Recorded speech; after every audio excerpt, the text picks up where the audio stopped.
પુણા ગામ વિસ્તારમાં 2 માસ પહેલા ખૂનની કોશિશ કરવામાં આવી હતી, જે ગુનામાં 2 આરોપીઓની પણ પુણા પોલીસે ધરપકડ કરી છે. પુણા ગામ વિસ્તારમાં 2 માસ પહેલા ખૂનની કોશિશ કરવામાં આવી હતી, જે ગુનામાં 2 આરોપીની પુણા પોલીસે ધરપકડ કરી છે.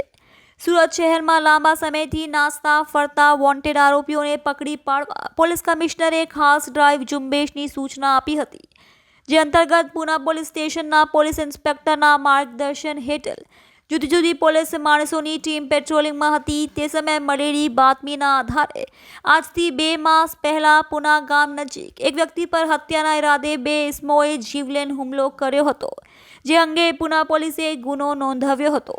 આ ગુનામાં સંડવાયેલા આરોપી ભરત ગોબરદાસ ભેડા અને ચિરાગ જશુભાઈ બવાડિયાની પુણા પોલીસે ધરપકડ કરી આગળની કાર્યવાહી હાથ ધરી છે.